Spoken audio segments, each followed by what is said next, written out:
Hey, fam, bam. Welcome back to our channel. Listen, we're seated now. We're seated, we're relaxed, right? We are not flying out anymore. Well, we are. Soon. For a minute, yeah? For a minute, we are here on the ground. We'll let you know on the next trip, Yes. okay? But Yeah, but we're back. And if you're new to our channel, welcome to our channel. Yep. I am Rego. And I'm Dise. And if you are new, like Rego said, please consider subscribing.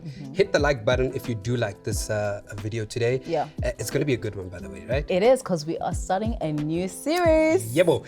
And this series was sparked by Rego's recent milestone. You know, she just turned 30. If you just didn't know, happy belated Rego. Thank you, my baby. Hooray, and thank you, Fam Bam, from all your messages, your comments. I really appreciate it. Rego felt a little bit, how do we phrase this? She had a midlife crisis. Yeah. But babe, you're only 30. Like, how can you? It felt like a midlife crisis. It felt like, you know, my world is ending. I'm leaving my 20s. Like, I felt like it's the end of my life. I felt like, I looked back at my life, I'm like, what have I done in the past 20 years, or let's say past 10 years within my 20s? Yeah. You know, I felt like, have I accomplished all that I wanted to accomplish? I have all these dreams. I'm a very ambitious person. So when I felt like, did I accomplish everything? You know, everyone has not everyone, but I had a 5-year plan, a 10-year plan. I was like, oh my gosh, I'm turning 30. This hasn't happened. You know, I was getting a bit anxious, especially when 2022 hit. I was like, I only have 5 months left. Yo, she was counting down, fam. Like, it was like 2 months ago, guys. 3 weeks ago, I'm like, relax. But you know, when May started, there was a ease, there was a calm. I prayed about it, and you know what? God was like, it's okay. It's okay. Now you can impart your knowledge that you have learned in the past 10 years within your 20s to someone else. You know, the lessons you've learned, the mistakes that you have done. And it's okay. It's okay not to have it all figured out within your 20s. It's fine. Your 20s are an amazing time. You know, it's your time to become yourself, because you spend what let's say 18 years within your household, and then you go to varsity, and then within that, when you're with your family, you are living under your family's rules. So once you get out of your family's you know, sort of 18, my parents gave me sort of a liberty to like enjoy life. So therefore, you know, you are kind of setting your own rules, you kind of setting your own values. So, you know, you have to just get that down, find yourself. I think that's in your 20s. What do you think, that's in your 20s. I think in your 20s, you're sort of figuring things out, you know. I mean, it's those years where you're like, studies are over. I'm now transitioning to the working world. Right? You're gonna get your first paycheck. And speaking of paycheck, today's episode is all about finances, right? And money, it is money. sponsored by Sanlam. And we're gonna have a special guest coming in a little bit later. He's gonna impart his wisdom and knowledge, right? But with today's series, or rather today's episode, we'll be touching on how we could have better handled our money. As well as how we could have avoided bad debt. Right? 100%. Yeah, fam. And this one it's a touchy one, eh? It is a touchy one, talking about finances, but you know what? You are telling your younger self, Mundise, at the age of 25, let's say. What would you say to him? How did you, tell us, Rowena, how did you handle your money? Your money. Well, I can recall getting my first paycheck, right? My parents told me that, listen, first things first, make sure that you get a credit card. I was like, there's no way. I mean, I've got a debit card, now you want me to get a credit card. What's going on? And I guess they were trying to tell me that, listen, you need to build your credit score, right? Because they thought, listen, later you're gonna wanna buy a car, you're gonna wanna purchase property. So the banks and the financial institutions need to see that you can handle credit, you can pay back the money on time, and you can afford whatever it is that you're looking for, especially those loans, home loans and so forth. So I was encouraged to get that credit card, and so I was good. I mean, they told me not to blow the budget. Did you listen? I did. No, I did initially, and then they told me no, get also another credit card. I'm like, why? They said no, get a retail credit card. You know, one of the retail stores out there. An account, a store account. Yeah, store account. And I got it. You know, and in the beginning it was okay because I took the minimum that I was allowed. Right. But you know, then you get a phone call. Hi, sir. Listen, you have been so good at this. Congratulations. Congratulations. We can increase it now to 10. I'm like, 10,000. Bring it. I can handle this one. But then, fam, you know what? I was tempted and I fell back on paying back some of those, on time rather should I say, paying back the credit and making sure that I'm on a good Why credit did score. you though? Why didn't you just keep up with it? Because it was, I thought, you know. Homonat. Yeah, homonat. And I was like, that's my money. But that's a deception, right? That's the deception. You're thinking it's your money, but I'm spending money that's not mine. Yeah. Right? Yeah. So yeah, I fell into that trap. And then Reho came along, you see. And then I always say, baby, I date you. You can't be king. I had to buy you some things. Yeah. What did you buy me? A teddy bear. I didn't want a teddy bear, did you say? Can I buy a teddy bear at the retail? I wanted shoes. I wanted bags. I bought you shoes. He said, bought me a teddy bear. That was not. It's not what I wanted. Okay. It wasn't from the retail store. Reho was bringing other things. But yeah, nevertheless, that's what happened, and that's how I handled my credit. Not the best of ways, but at least I had a good thing going. Yeah, yourself? No, before we continue to me, and I think just to bring in the fact that, you know, once we got married is also the time before we got married when we started discussing that, okay, what are our finances looking like? How are your finances looking like? How my finances are looking like? And you start having those discussions about, okay, we want to buy property. Yeah. You know, is our credit score looking good or not?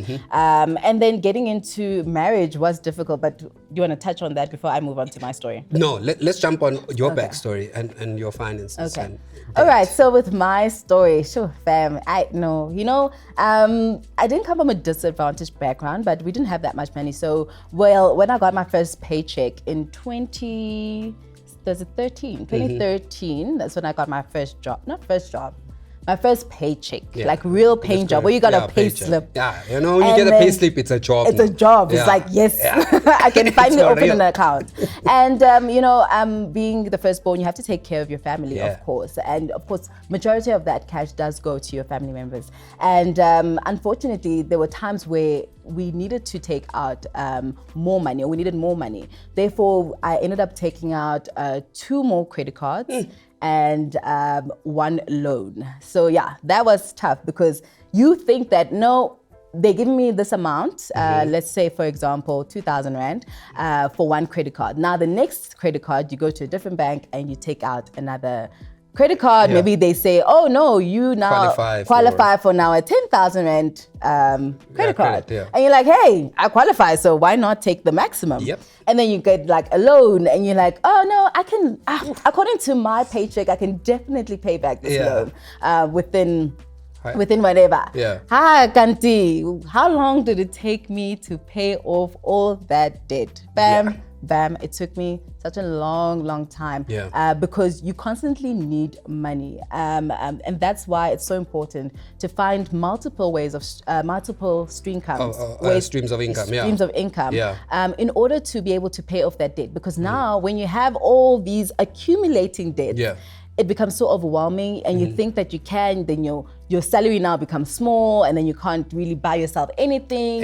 Anxiety, now you have life pressures. Now you need to be wearing the best outfits. You need to be going out. I need to look good for my man who keeps coming for dates. Where must I buy that lipstick from when I only have a small amount of money coming in, and all that money is going to debt, repayments. Then you're constantly living under pressure, and you're being anxious. But then now, fast forward to now when we started getting married, just prior.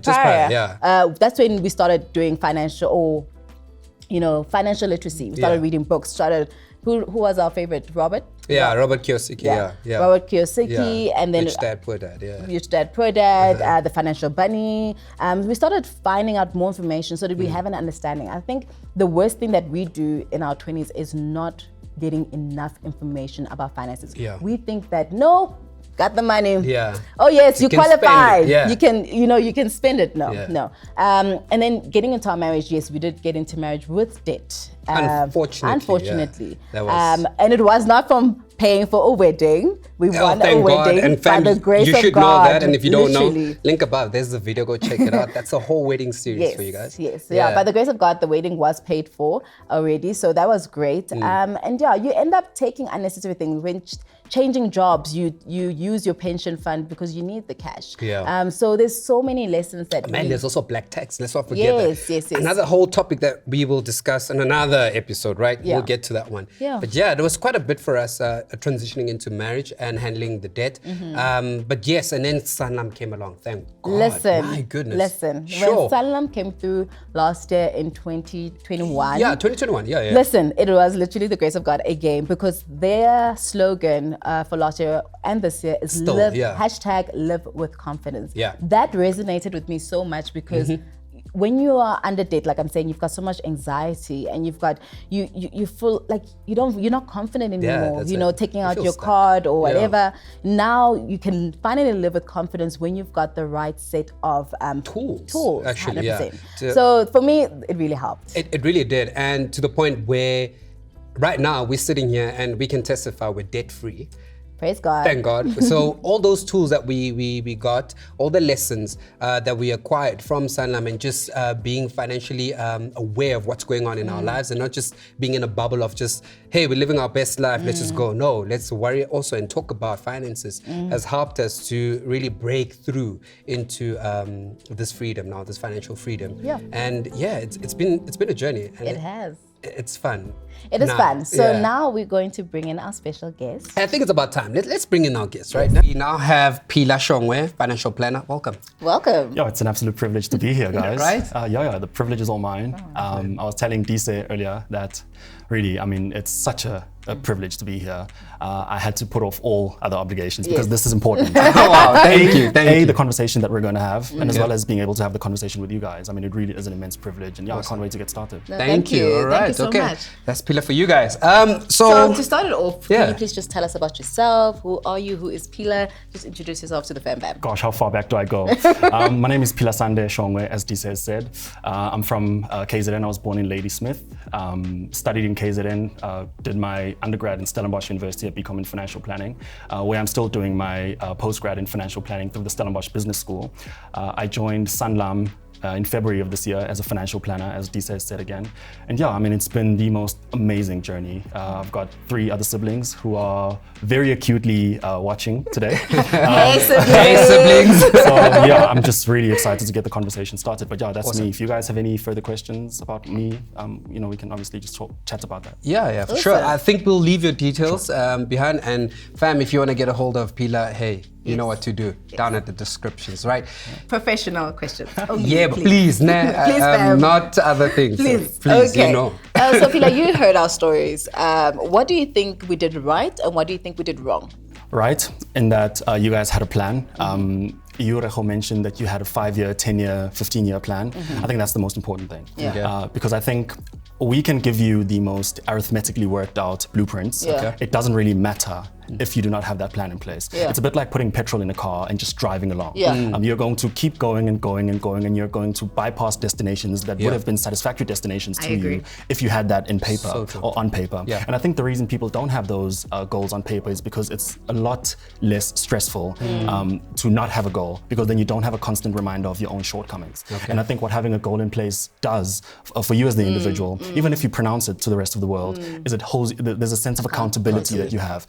And the downside of that, which isn't really a downside because it works to your advantage in the long run, is that when you fail, you know. And a lot of people are fearful of that failure. And I think the most important thing is having that plan in place. Because we can give you all the mathematically worked out blueprints. We can tell you that of every rand that you make, 30 cents of it must go into financing a house. Only 10 cents of it must go into financing a vehicle, etc. But if you do not have that plan in place, if you do not know such things, if you do not put them down on paper, you are wandering aimlessly and you're bound to make mistakes. Great. And to add on that, I think for me personally, initially I never used to like journaling or writing down, or if you do like journaling, journal is great. If you do want to write on an iPad, on your phone, there's so many ways. Literally, you have no excuse but to write down your goals. And I think that's the other thing that I wanted to mention. When we started paying towards our debt, we knew which debt we wanted to go. Which one was first, second. We used to tick. We're like, this one's done. Just rank them This up. one's done. This one's done. So writing down is very important. It is. I mean, I cannot overstate it. And I think maybe one of the things that you guys did right is, you know, just starting to have the conversation about finances and financial planning in general at the young age. I think it's an advantage, but I don't think people realize that it is. But we as young people have the advantage of time. And I think the sooner we start planning, you know, obviously the better. And I think that's another thing that you guys did. You know what? I like that. And earlier on you spoke about fear. and it's stuck on my head, and it's more the fear of financial planners. And I want you to talk towards that, because I remember being in varsity, and I was approached by a number of financial planners from various financial institutions, and they would offer their services, right? Yeah. Hey, listen, I can help you out. I can help you sort out your finances. I was like, nah. You just want my money. You know, and I think as young people, we run away from that. So can you maybe help us change that narrative, or just help us to be more at ease? Yeah, absolutely. To welcome you guys. Yeah. And maybe just before I answer, can I just ask a quick question? Sure. How old roundabout were the people that were approaching you? Older. Well, they were much older. Right? Yeah, they were much older. So it not just within our age group. Yeah, I just thought it was a scam, honestly. I won't lie. Yeah. So I hear that quite a bit. And the reason I asked the question about age is because I've come to the realization that the reason a lot of young people don't take action immediately is because for many years, young people have felt that they were being spoken to rather than being spoken with. And there is a sense of condescending knowledge impartation that takes place when people who are older than you, who presume to know a lot more than you do, come to you and approach you and tell you almost in a finger wagging way that this is what you have to do. And I think that sort of dissuades young people and almost feeds into this myth, into one of the myths that I think needs to be debunked, one of which is that financial planning and financial advice is for people who are older and people who have money already. But you spoke about fear, and this is something that, it might take a while to discuss, but I'll try and be as short-circuited as I possibly can. So please do stop me if I do get secured to some long-winded. But yeah, it's an old industry, but I will say it's a young industry in the sense that the regulations have only come in very, very recently. I actually had a conversation with the commissioner of the FSCA, Mr. Unati Kamlana, and he was talking to me about the regulatory architecture that has since been put in place in South Africa. So for those who know about the financial services sector, they will know that we had previously an FSB, the Financial Services Board, as a regulator. But after the subprime derivative crisis of 2008, which is otherwise known as the financial crisis of 2008, the Great Recession, in other words, regulators around the world had to think long and hard about how such a crisis of such magnanimous proportions could actually happen with regulators at the helm. So the South African regulators were having that same conversation as well. And I think that's partly why people were afraid. The reason that crisis happened is because of things like mis-sellings, because of people coming to young rechos and DSAs and saying that this is what we can do for you. And obviously a lot of those people were not regulated. They were uneducated. They just came into the industry as brokers. They signed a few contracts with a few big companies and they sold products. And I think that's where a lot of the misconceptions and misnomers come from. People still think that we are product pushers. We're moving away from that as an industry. Sanlam, which I spoke about and which I'm representing in my nice proudly jacket. They have a drive for a relational business. So we're moving away from the transactional side of what we do to the more relational side of what we do. So actually creating long-lasting relationships with people. So we're no longer there for the quick sale, as was the case before with the previous set of regulations. I've touched on regulations, and I think I'd be remiss if I didn't mention what they are. So we have now a Twin Peaks regulation model. One of them is called the Prudential Authority, which sits at the Reserve Bank, and that's responsible for, as the name suggests, prudential issues and issues pertaining to the soundness of institutions, banks, pension funds, etc. And then we have the Market Conduct Regulator, which is responsible for, among other things, ensuring that intermediaries and financial services providers treat customers fairly. It's actually known as the Treat Customers Fairly set of regulations, and that's known as the Financial Sector Conduct Authority. So that's responsible for conduct issues and ensuring that there's a professionalism and there's an authenticity and a fairness in the way that we treat our customers. And I think I have gone a lot longer than I wanted to, but I think it was important to say this because I think when you talk about fear, that's partly where the fear comes from. And that's where these new regulations have come in to try and solve for that fear by placing obligations on the side of intermediaries as well as on the side of customers as well. So I think people fear the history of the industry and fear that they're going to be scammed and that their money is going to be taken from them. So true. The fear of not knowing. I think also the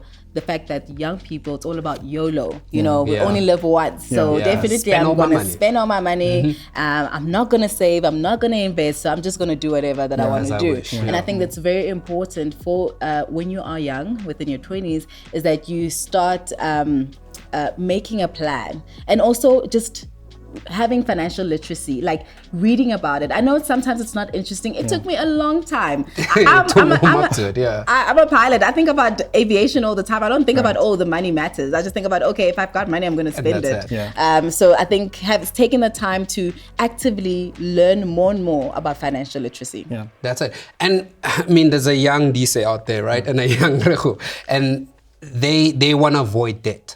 How can they go about that? Gosh, I mean, I think one of the best ways to do so. Sure. I think one of the best ways to do so. You guys spoke about debt when you were talking about your story, and one of the things that stuck out to me was exactly what I've been thinking about for a very long time. I'm young myself, and so the people that I hang around with are young people. So we have these conversations together. So I will not in any way claim to speak on behalf of young people. But what I will do is, and I'll try as a young person myself to try and put myself in the situations that a lot of young people find themselves in. I think the most important thing is to realize that we are flawed and that we are biased individuals in and of ourselves. You mentioned, Rejo, that you had debts that you thought you would be able to pay. You thought, and the reason it took you so long was because you didn't really think about it beforehand. You thought you were going to have this all wrapped up by a particular age because you had your goals. And I think that's one of the most pernicious myths that have been proliferated in our education system, which is another point that maybe we can touch on because it really just gets me irked up. But I think it's important to have an independent, or as independent a partner by your side as possible. And so this is where I will recommend working with such people as financial planners. It doesn't cost you that much. It really doesn't. And people think, and again, I spoke about myths earlier. I think this is one of the big myths, that having a financial professional walk with you on this journey is expensive. It really, really isn't. It really isn't. Just to add on to that, to make it more practical, it's like, in the olden days where you had a king and they always had an advisor. The reason why they ruled well is because someone needed to advise them. So you kind of always need someone to advise you. For me, yes, it could be my husband, but he could be limited in his knowledge. So we need that extra person who can help us, who's got that knowledge, who spends time reading that anyway. The experts themselves. Absolutely. Karl Popper puts it very well. He says, we know a great many things, but our ignorance is boundless and sobering. So to advise that you have a financial professional is not to say that you don't know anything. You know things, but there's so much more that you don't, that certain individuals specialize in, and that's where that expertise can come in. So if you're a pilot, you can focus on aviation. Do that. But have somebody along with you to assist you on your financial trajectory. And I think it's going to help alleviate a lot of the errors that you make and just ameliorate your path going forward. Indeed, and that's where you come in. But now, just on this last one, how many credit cards should a young individual in their 20s own? Oh, wow. Or how many credit accounts? I feel attacked. No. You know what you did wrong. Let's ask Pila. I mean, it's a very difficult question. And I think it speaks exactly to what I was saying earlier before we shot this video, that financial planning it's not a generalized blanket conversation to have with an individual. It's specified for a particular individual. So what I will recommend for Dise is very different to what I'll recommend for Usfundo back home, for example. So that's one of the catches. Like if somebody comes to you and says, look, I've got an investment for you, I'm able to make you 10 million rands, he's lying to you. He's lying to you because, I mean, people's situations differ so significantly that you need to be suspicious of any individual that comes to you and says, I can do X, Y, and Z for you. So to answer the question about the number of credit cards, it's a very difficult question. It'll depend on a whole host of factors about which I myself don't even presently know because individuals are different.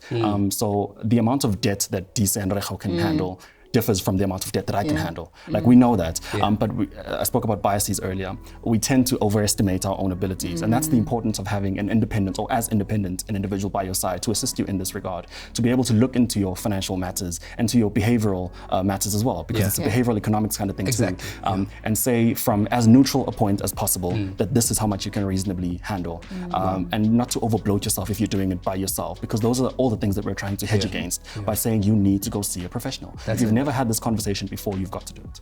I love it. It's a holistic approach, fam. And I think you have to factor in not just what's coming in, but also your situation at home, your background. I mean, who's influencing your parents, your friends, who you hang. It's such a big topic. I wish we could go on forever, fam. Man. Yeah, I really wish. There's so many questions that I have. And I'm sure fam has as well, but right? Fam, if you have questions, all you need to do is comment down below. And listen, we've got a lovely prize for two of you. My. Rejo?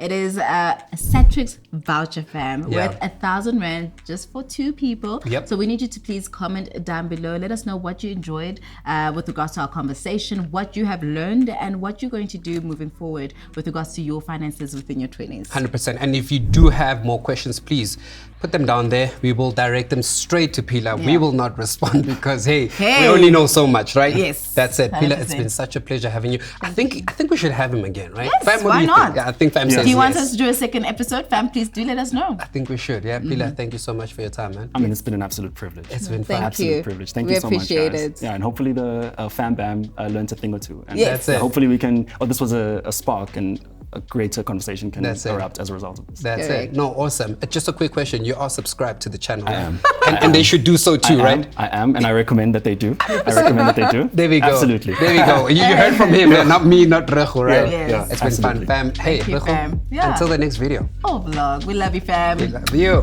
Bye. Bye, fam.